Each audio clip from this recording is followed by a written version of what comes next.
بسم اللہ الرحمن الرحیم۔ السلام علیکم، میں ہوں محمد عثمان اور آپ دیکھ رہے ہیں پروگرام حرف راز زوریہ مقبول جان کے ساتھ۔ اب تک کی سب سے بڑی خبر خواجہ آصف کی گرفتاری ہے اور کہ اجلاس میں اسلام آباد میں احسن اقبال صاحب کے گھر سے انہیں گرفتار کر لیا گیا ہے۔ خواجہ آصف صاحب ظاہر ہے جو مفاہمت پہ یقین رکھتے ہیں اور جو مفاہمتی سیاست کے بیانیے کو لے کے نون لیگ میں چل رہے تھے تو وہ بھی بالآخر گرفتار ہو گئے۔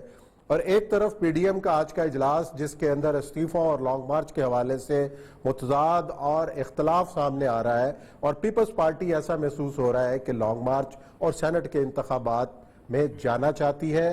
اب ایک پریس کانفرنس کا انتظار ہے کہ اس کے اندر حتمی فیصلہ کیا ہوتا ہے، لیکن یہ جو بڑی پیش رفت ہے اس کے اوپر آج گفتگو کریں گے۔ ساتھ ہی پروگرام کے اندر ذکر ہوگا ایک دوسری مشکل جو مولانا فضل الرحمان صاحب کے لیے کھڑی کی گئی، اور وہ ہے خان محمد شیرانی صاحب کی پریس کانفرنس۔ ان کی اپنی جماعت کے اندر سے ہی بہت سارے ایسے اراکین جو بلوچستان سے تعلق رکھتے ہیں ان کے سامنے کھڑے ہو گئے ہیں۔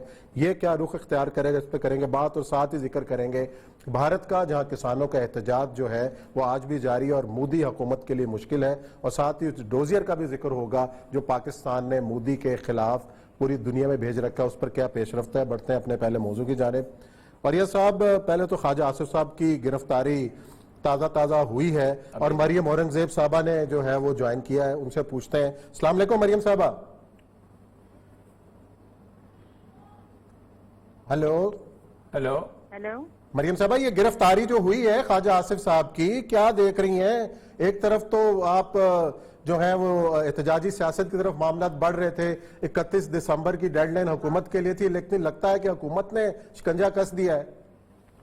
بات یہ ہے کہ جس حکومت کی ٹانگیں کانپ رہی ہوں اور جس حکومت کو یہ پتا ہو کہ اس احتجاج اور اس تحریک کی وجہ سے وہ گھر جانے والی ہے، تو وہ اسی طرح کے ہوچے ہتھ کنڈے کرتی ہے جو آج ہوا ہے۔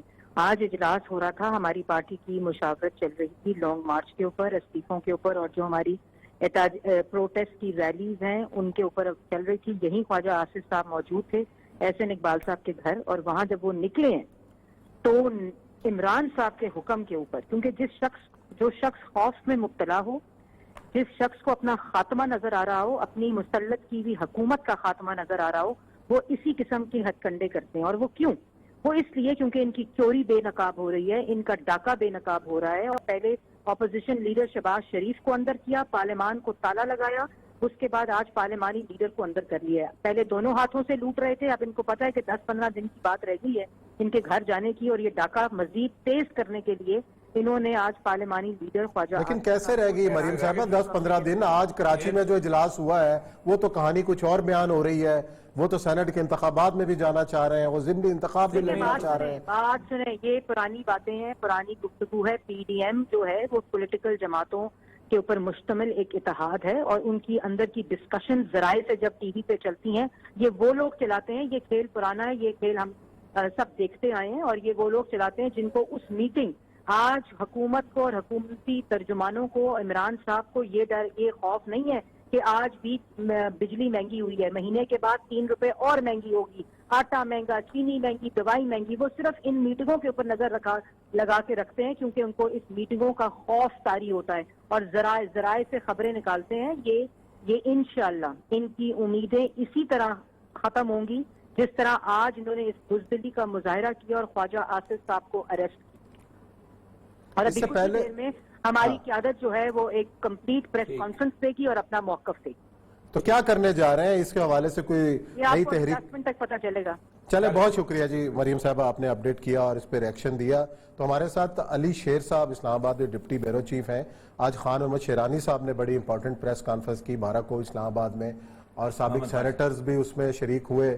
ان سے پوچھتے ہیں کہ کیا ماحول رہا آج یہ خان محمد شیرانی صاحب نے جو کہا، اور جو ایک جمعیت علماء اسلام پاکستان اور جمعیت علماء اسلام فضل الرحمان، ایسے لگ رہا ہے کہ دو گروپ بنتے ہوئے نظر آ رہے ہیں۔ اور ایک خاص سوال یہ پوچھوں گا کہ کون کون سے اہم رہنما تھے اس آج کے اجلاس کے اندر جو واقعی فضل الرحمان صاحب کے لیے تھریٹ بن سکتے ہیں؟ جی علی شیر۔ عثمان بھائی، ایک تو جو بنیادی یہ اجلاس تھا وہ مولانا محمد خان شیرانی کی زیر صدارت جو آج اجلاس ہوا، اس میں اگر امپورٹنٹ بندوں کی بات کریں تو اس میں حافظ حسین احمد کا جو ہے وہ ویڈیو لنک کے ذریعے شریک ہونا یہ امپورٹنٹ ہے۔ ایک ڈاکٹر اسماعیل بلیدی جو ہیں، جو کہ اس کے سینٹر رہے ہیں جے یو آئی فے کے، وہ شریک ہوئے، پرانے ساتھی تھے. ایک مولانا شجاع الملک جو ان کے رکن قومی اسمبلی رہے ہیں، اور یہ وہ رکن قومی اسمبلی ہیں جنہوں نے اسفند یار ولی خان کو ہرایا تھا مردان میں 2002 کے الیکشن میں، اور سب سے کم خرچ کیا تھا. یہ بڑے ملنگ صفت ٹائپ بندے ہیں، بالکل انہوں نے سائیکل پہ یہ مہم چلائی تھی. تو اس لحاظ سے یہ لوگ تھے. کچھ جو ہے بلوچستان سے ایک خالق شاہ تھے، صادق نورزئی تھے، قاضی احمد تھے، لیکن پیر عالم زیب تھے. ایک میں پیر عالم زیب کا بطور خاص اس وجہ سے ذکر کروں گا کہ پیر عالم زیب اور یہ مولانا گل نصیب آج کے اجلاس میں شریک نہیں ہوئے. میں آپ کو ایک ماضی کی ایک واقعہ کا ذکر شارٹ سا ٹچ کروں گا. وہ یہ کہ جب مولانا عطاء الرحمان کو جتوانے کے لیے مولانا فضل الرحمان نے مولانا گل نصیب صاحب کے ساتھ اپنے بھائی عطاء الرحمان کو جنرل سیکرٹری کھڑا کیا، تو دوسری طرف مولانا شجاع الملک اور جو پیر عالم زیب ہیں یہ کینڈیڈیٹ تھے. مزے کی بات یہ تھی کہ کارکنوں نے ادھر سے گل نصیب خان کو جتوا دیا اور ادھر سے شجاع الملک کو جتوا دیا، اور مولانا کے جو بھائی تھے ان کو بڑے آرام سے نکال باہر کیا. تو یہ بنیادی طور پہ ان دونوں کا جرم تھا، جس کی وجہ سے یعنی کہا جائے کہ مولانا ہر کسی کے ساتھ سیاست کرتے تھے، ان کے اپنے صوبائی عہدیدار ان کے ساتھ سیاست کر گئے تھے. تو یہ ایک بڑی ایک وجہ تھی. دوسری بات، ارکان پارلیمنٹ میں سے موجودہ ایم پی اے سینیٹرز میں سے کوئی بھی قابل ذکر رہنما نہیں تھا. مولانا گل نصیب کا مولانا شرانی کا ترجمان نے کہا کہ وہ آ رہے ہیں، راستے میں ہیں، پہنچ رہے ہیں، لیکن گل نصیب صاحب نہیں آئے. جب ہم نے جے یو آئی سے پوچھا ہے، مولانا فضل الرحمان کے لوگوں سے پوچھا ہے، تو ان کا یہ دعویٰ ہے کہ مولانا گل نصیب خان کے ساتھ بیک ڈور پہ کوئی مذاکرات چل رہے ہیں، جس کی وجہ سے وہ یہ کہتے رہے کہ میں راستے میں ہوں، میں پہنچ رہا ہوں، اور وہ پہنچے نہیں ہیں. اچھا، محمد خان شیرانی صاحب کے حوالے سے جے یو آئی کے اندر کوئی پریشانی نظر آئی آپ کو کہ وہ پریشان ہے اس صورتحال میں؟ کیونکہ دو طرح کا معاملہ ہے نا مولانا. ایک تو سمرو کا جو گروپ وہاں پر بلٹ اپ ہو گیا ہوا وہاں پر، اور سمرو کے کہنے کے اوپر ہی مولانا فضل الرحمان جو ہے وہاں نہیں گئے لاڑکانہ کے اندر، کیونکہ وہاں ان کی پرٹیکولر سیاست ایسی تھی کہ وہ کہتے تھے کہ اگر آپ ایک دفعہ جہاں آگے تو میں اگلے الیکشن نہیں جیت سکوں گا. دوسری ایک خبر یہ بھی ہے بلوچستان کے حوالے سے کہ ممبران اسمبلی اس لیے نہیں گئے کیونکہ رجسٹریشن جو ہوئی ہے مولانا فضل الرحمان نے فے لگا کے اس کی رجسٹریشن کرا دیا تاکہ وہ مکمل طور فضل الرحمان گروپ رہے. تو اس کے بعد یہ کیا صورتحال ہے؟ اور یہ صاحب اس پہ میں آپ کو ایک بات بڑی کلیئر کر دوں. میں نے جب آپ کو اس سارے دورانیے میں جب پریس کانفرنس وغیرہ کے بعد آپ سے ڈسکشن ہوئی تھی تو میں نے اس پہ تھوڑی تحقیق کی. تو اس کے بعد کامران مرتضی ایڈوکیٹ جو کہ جے یو آئی کے وکلا ونگ کے ہیڈ ہیں، ان سے بھی بات ہوئی، اور اس کے ساتھ ساتھ جو لسٹ ہے اس لسٹ میں 34 نمبر کے اوپر جمعیت علماء اسلام پاکستان مولانا فضل الرحمان کے نام کے ساتھ الیکشن کمیشن آف پاکستان کی جو ویب سائٹ ہے اس کے اوپر رجسٹرڈ جماعتوں میں موجود ہے. تو اس طرح یہ نہیں کہا جا سکتا کہ اس وقت جے یو آئی فیئر رجسٹرڈ ہے، ایسا نہیں ہے. 2002 مختلف نوٹیفیکیشن ہوتے رہے ہیں.